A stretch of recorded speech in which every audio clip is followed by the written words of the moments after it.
सच्चिदानन्दरूपाय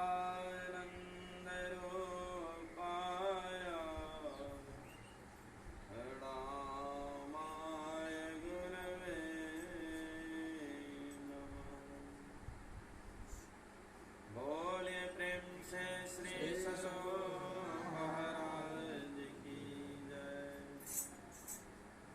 गुरु महाराज का अद्भुत से उस स्वर में करें जो वातावरण गुंजायमान हो थे। बोलिए प्रेम से श्री सद्गुरु महाराज की जय। श्री सद्गुरु महाराज की जय। श्री सद्गुरु महाराज की जय।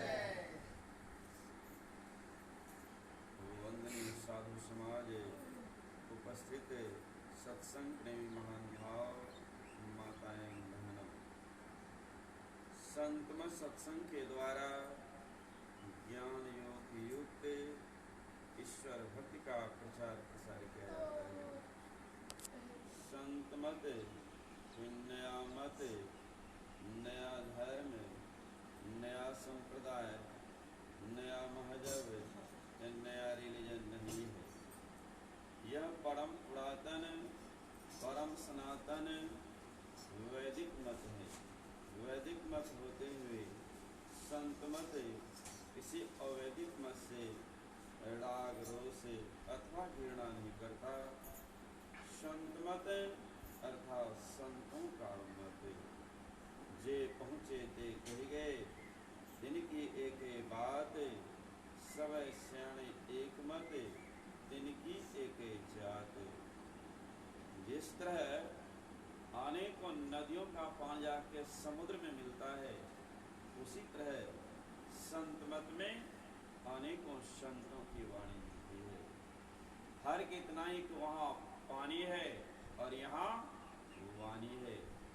यहाँ न पक्षपात कछुड़ाखों, वेद पुराण संत मत भाखों।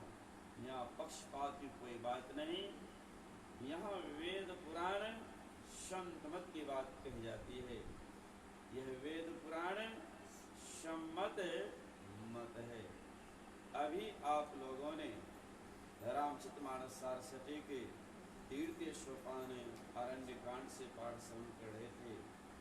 संतों के लक्षण के संबंध में, संतों का लक्षण क्या है?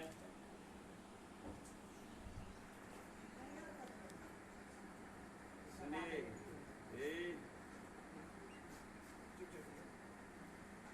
उनकी महिमा क्या है, उनका परिभाषा क्या है, कि संत किसे कहते हैं, संतों का क्या लक्षण है, संतों की क्या महिमा है, इसी के संबंध में भी जो है पाठ किया गया है। तो संत के संबंध में, संतों के लक्षण के संबंध में संत पलटू साहब कहते हैं कि केहू भेष में नाही रहे अड़वंग है, देवे मह कुशात खाए में तंग है, जग से रहे उदास महरमी अंत के, अरे हारे पलटू ऐसी रहनी रहे सो लक्षण संत के। यह संतों के लक्षण के संबंध में बता रहे हैं कि केहू भेष में नाही रहे अड़वंग है। संतों का कोई खास वेशभूषा नहीं होता। बहुत ऐसे संत गृहस्थाश्रम में हैं, बहुत ऐसे संत विरक्त हुए हैं, बहुत ऐसे संत श्वेतांबर हुए हैं, बहुत ऐसे संत दिगंबर हुए हैं। संतों का कोई खास वेशभूषा नहीं होता। हमारे गुरु महाराज के जो गुरु थे बाबा देवी साहब, तो बाबा देवी साहब काले वस्त्र पहनते थे। तो क्या बाबा साहब संत नहीं थे? गुरु महाराज कहते थे परम संत बाबा देवी साहब। तो परम संत, तो बाबा साहब काले वस्त्र पहनते थे लेकिन परम संत। तो बाबा साहब को जिन्होंने आशीर्वाद दिया, कौन? संत तुलसी साहब। तुलसी साहब कैसे वस्त्र पहनते थे आप लोग जानते हैं? तुलसी साहब ऐसे संत थे, दर्जी लोग जो कपड़ा सी करके जो टुकड़ा सब वितरण सब जो फेंक देता है, दर्जी का किसी काम का नहीं। तो जो है तुलसी साहब उनको उठा करके ले आते थे, चुन करके ले आते थे। उनके पास सुई धागा भी नहीं, कांटे से उनको सी करके कमर से घुटने तक बनाते थे। तो जो लाते थे उठा करके दर्जी का फेंका हुआ टुकड़ा पुड़िया सब, वो तो सभी रंग का था, काला, पीला, नीला, हरा, सफेद, सब रंग का। तो विचार किए उनको किस वेश में बताइएगा। तुलसी साहब जो वस्त्र पहनते थे और दर्जी का फेंका हुआ टुकड़ा सब, उसी को उठा करके कांटे से सी करके कमर से घुटने तक कब पहनते थे? जब भिक्षाटन में नगर में जाते थे, गांव में, शहर में जाते थे, तब पहन करके जाते थे। अरे भोजन क्या करते थे? तो भिक्षा में सिर्फ रोटी मांग करके लाते थे और कुछ भी नहीं। सब्जी चाहिए, दाल चाहिए, दही घी चाहिए, काजू किशमिश चाहिए, जूस चाहिए, यह सब चाहिए, यह सब कुछ भी नहीं। क्या मांग के लाते थे? सिर्फ रोटी।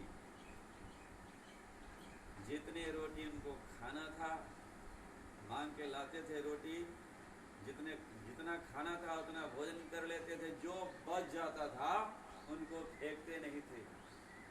क्या करते थे? पहले जमाने में देहात में लोग सब सिक्का टांगते हैं ना मिट्टी का, क्योंकि नीचे रखेंगे तो कीड़े मकोड़े लग जाएंगे, चींटी लग जाएंगे या कुछ खा लेंगे। तो मिट्टी का पात्र में जो है कि टांग के सिक्के में लटका करके उसमें जो रोटी बच गया, वो टुकड़ा सब खा करके जो बच गया उनको उसी मिट्टी के पात्र में रख देते। फिर दूसरे दिन भिक्षाटन में जाते थे, फिर रोटी मांग करके लाते थे। जो खा लेते थे, जो बच जाता था, फिर दूसरे दिन भी रख देते थे। इस तरह 6 दिनों तक रोटी मांग के लाते थे। 7वें दिन रोटी नहीं मांगते थे। 7वें दिन क्या लाते थे? तो दही का घोड़, जिसको लस्सी कहते, जिसको मट्ठा कहते। तो क्या करते? 6 दिन का जो बासी टुकड़ा पुड़िया रोटी सब जो बचा हुआ था उसमें डाल देते थे, वह फूल जाता था, मिला करके 7वें दिन खा लेते थे और भजन में मस्त रहते थे। तो साहब की वाणी सत्संग योग पर है ना, अरे तकी तकते रहो मुर्सद ने पंजा दिया, बेहोश मत छोड़ियो अगर चाहे तो जवाब। कहते ना, मंसूर शरमद गूगली और शम्स मौलाना हुए, पहुंचे सभी सरा से जिसने दिल पुख्ता किया। यह राह मंजिल इश्क है पर पहुंचना मुश्किल नहीं, मुश्किल कुशा है रो जिसने दिल पुख्ता। तो बड़े बड़े संत महात्मा पीर पैगंबर बोलिया हुए, मंसूर शरमद गूगली और शम्स मौलाना हुए। ये सब जो संत महात्मा पीर सब हुए, तो विचार किया तुलसी साहब कैसे संत थे, जो हाथ रस के किले में बैठ करके ध्यान। तो उनका कोई खास वेशभूषा बताएंगे कि कैसे वेश में थे? गहरी वस्त्र में थे कि काले कपड़े पहनते थे कि सफेद वस्त्र पहनते थे? तो संतों का कोई खास वेशभूषा नहीं होता। वेश कैसा भी रहे, पर जिसका ऊंचा ख्याल है, बाहर से दिन दिखे पर अंदर से मालो माल है। कोई कहे भिक्षु, कोई कहे कंगाल, पर वह गुदरी पीना हुआ गुदरी का लाल है। वेश विशेष से संत नहीं होते, गुण विशेष से संत होते। केव वेश में नागरी अड़वंग है। अड़वंग का अर्थ होता है मस्त। संत अपने मस्ती में रहते हैं, संत अपने मौज में रहते हैं। कवि शायर के संत अपने मौज में रहते हैं। कबीर साहब की इतनी प्रसिद्धि फैल गई, लोग सब कबीर साहब से इतने मिलने आने लगे कि साधन भजन में व्यवधान होने लगे। तो कबीर साहब क्या किए? एक वेश्या को ठीक किए, बहन दिन भर तुम हमारे साथ में। और क्या किए? एक बोतल में, शराब का बोतल में गंगा जल भर दिए। तो वेश्या का हाथ पकड़ लिए, एक हाथ में शराब का बोतल ले लिए। अब विचार के वेश्या का हाथ पकड़ लिए, हाथ में शराब का बोतल लेके नशा में झूमते हुए जा रहे हैं। लोग देख रहे हैं कबीर जो है पतित हो गया, भ्रष्ट हो गया, खत्म हो गया। देखो वेश्या का हाथ पकड़ा हुआ, शराब का बोतल हाथ में है, घूमते कहाँ, राजा के यहाँ पहुंच गए। राजा उनके शिष्य, राजा भी उठ करके आश्चर्यचकित हो गए। जिनको हम गुरु मानते थे, देखते हैं आज हमारे गुरु वेश्या को पकड़ के ले आए, हाथ में शराब। उसी समय जगन्नाथपुरी में आग लग गई थी। संत तो समदर्शी होते हैं ना, तो कबीर साहब तो पहुंचे, महापुरुष थे, वो तो दिखा रहे थे संसार के लोग को कि हमारे प्रति सबको घृणा उत्पन्न हो जाए। तो जो है क्या के उसके हाथ में जो बोतल था, उसमें जो जल रखा था, वही ढाल दिए अपने पानी। जगन्नाथपुरी की आग घुस गई। धारे यहाँ आग कहाँ बुझा दिए, तो जगन्नाथपुरी के पट में जो आग। राजा कहे तुमको हम पर जो है विश्वास नहीं हुआ, उठ करके प्रणाम तक नहीं किया, जाकर के पता लगाओ जगन्नाथपुरी में आग लगी थी कि नहीं। सिपाही को भेजे, पता किए, और कहे कि हाँ अमुक दिन और अमुक समय में जिस समय वो पानी डाले थे उसी दिन की बात बताए, आग लगी। तो संत तो अपने मौज में रहते हैं, अपने मस्ती में रहते हैं। एक महात्मा थे, भिक्षावृत्ति करके जीवन यापन करते थे। तो भिक्षा लेने के लिए गए, भिक्षा लेकर के आए, रास्ते में कुत्ता मिल गया, कुत्ते पर बैठ करके खाने लगा। अपना भी खाते हैं, अब कुत्ता को भी खिलाते हैं। कुत्ता खाया अपना खाते हैं, अपना खाया कुत्ता खिलाते हैं। ये देखकर संसारी लोग हंसने लगे। देखो कैसा पागल महात्मा, पागल नहीं कहेगा उनको कि देखो कैसा पागल है। कुत्ते को हम लोग निकृष्ट समझते हैं, चंडाल समझते हैं, और उस कुत्ते पर बैठ करके स्वयं खाता और कुत्ते को भी खिलाता। कुत्ता खाया अपना खाता, अपना खाया कुत्ता खिलाता है। जो कैसा पागल महात्मा। इन महात्मा जी क्या कहते हैं, विष्णु पृष्ठो विष्णु, विष्णु खात्वे विष्णुवे, कथम हस सिरे विष्णु, शरम विष्णुमयम जगत। महात्मा जी की दृष्टि कैसी थी।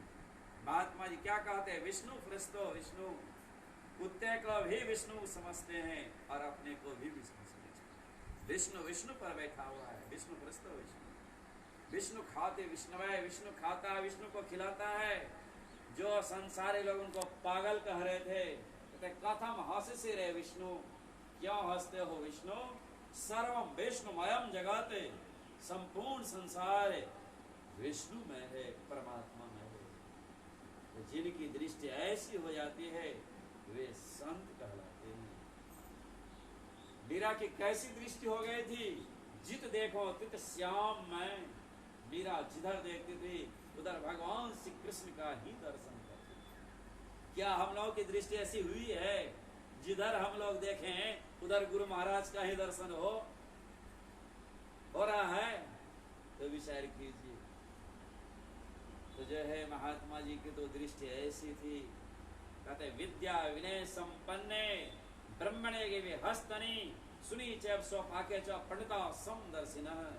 वे ज्ञान जाने, विद्या विनय से युक्त, ब्राह्मण में, गौ में, हाथी में, कुत्ता में, चंडाल में, सब में समदर्शी होते। मातृवत परदारेषु पर द्रव्येषु लोष्टवत, आत्मसर्वभूतेषु यः पश्यति स पांडितः। अपनी आत्मा के समान संपूर्ण प्राणी को, दूसरे के धन को मिट्टी के समान समझो, दूसरे के स्त्री को माता के सदृश समझो। मातृवत परदारेषु अपर द्रव्येषु लोष्टवत, दूसरे के धन को मिट्टी के समान। दूसरे के धन को मिट्टी के समान कौन समझेगा? समझेगा कोई? यदि कहीं जा रहे हैं, रास्ते में 500 का नोट गिरा हुआ है, तो आगे पीछे देखते हैं कोई है तो नहीं, वो देखने ही ले नहीं।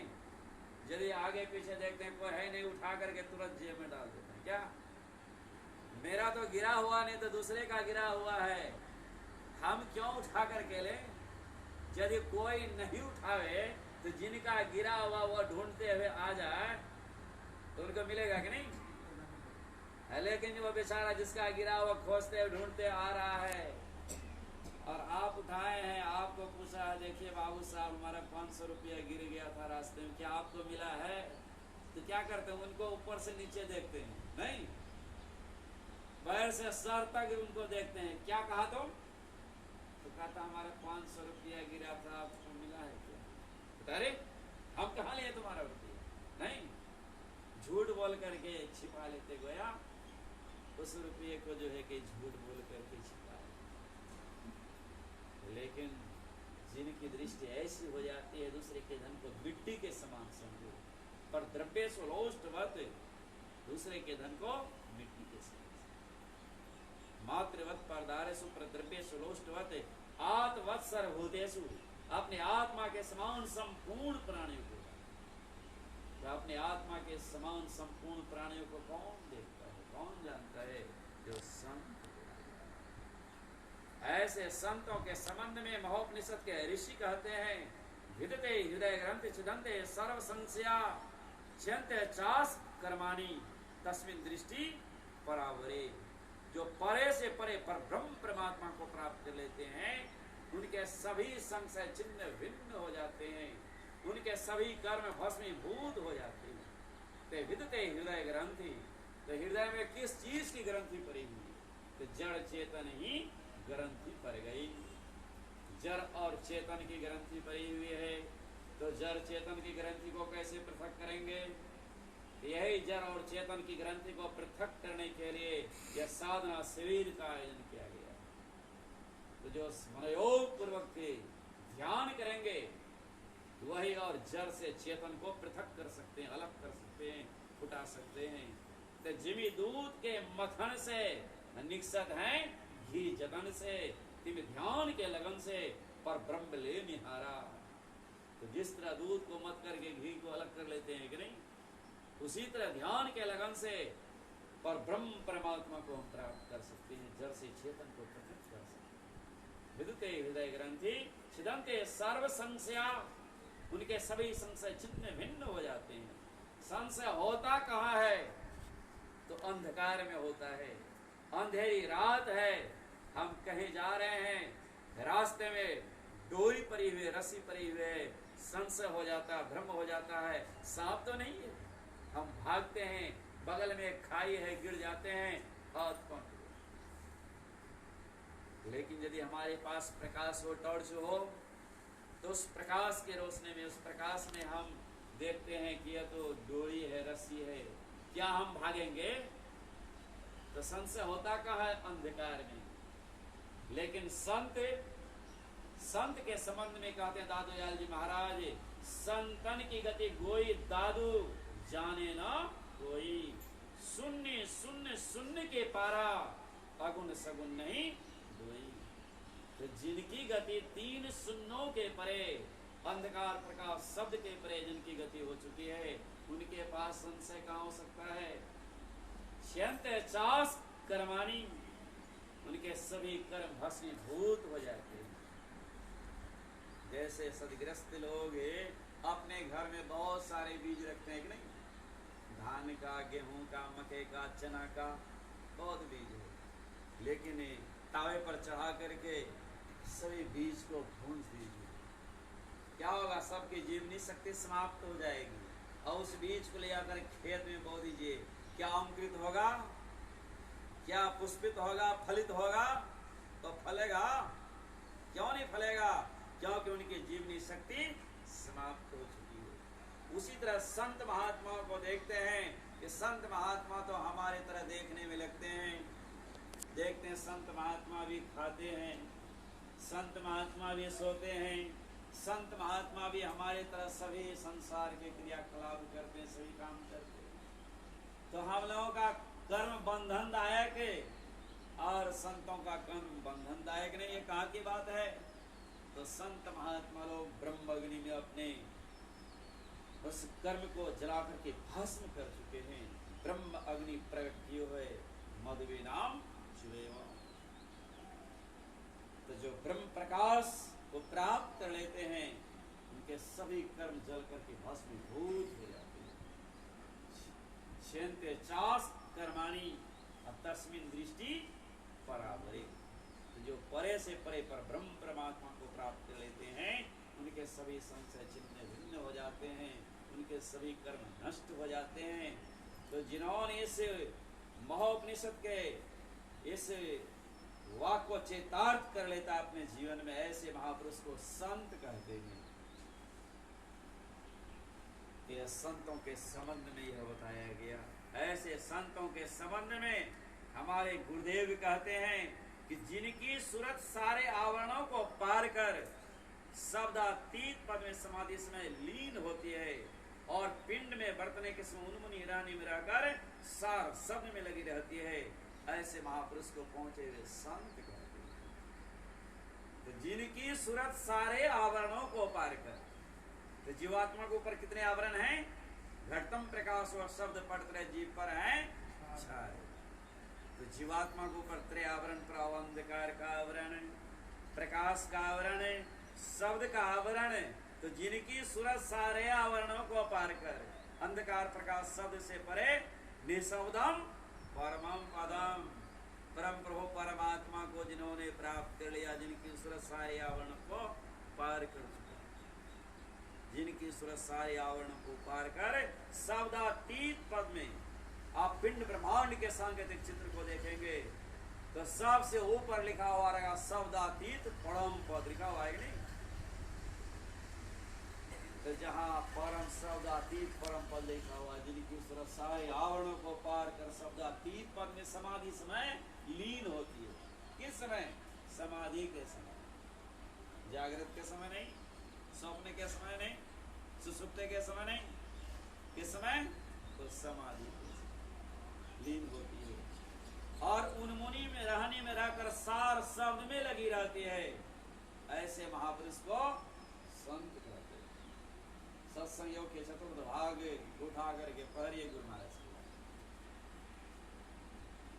ऐसे संतों के संबंध में कह रहे हैं कि केहू भेष में ना है रे अडबंग है, देवे मह कुसाद, देने कुसाद का अर्थ उदार, देने में बिल्कुल उदार होते। तो संत महात्माओं के पास है क्या जो हमको देंगे? क्या धन दौलत है जो हमको दे देंगे? तो संत महात्मा लोग देते क्या हैं? तो संत सुंदरदास महाराज बड़ा ही सुंदर कहते हैं, साचो उपदेश देते, भली भली सीख देते, समता सुबुद्धि देते, कुबुद्धि हरत हैं, मार्ग बताई देते, भाव ही भक्ति देते, प्रेम की प्रतीत देते, अभरा भरत हैं, ज्ञान देते, ध्यान देते, आत्म विचार देते, ब्रह्म को बताई देते, ब्रह्म में चढ़त हैं। सुंदर कहते संत जाने कछु लेत नाही, संत जाने निस्दिन देवो ही करते।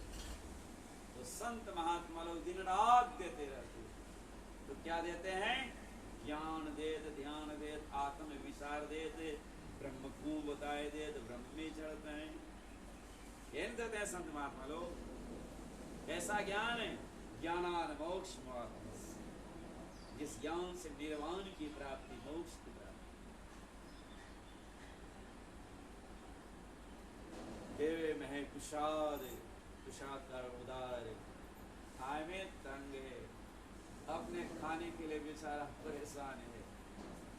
एक महात्मा थे, भिक्षावृत्ति करके जीवन यापन करते थे। उनका यह नियम था, भिक्षा लेकर के जब अपनी कुटी पर आते थे तो आसपास में जो भी जीव जंतु रहते थे तो उस भिक्षान में से निकाल कर पहले उनको खिला देते और तब स्वयं भोजन करते। उनका यह नियम।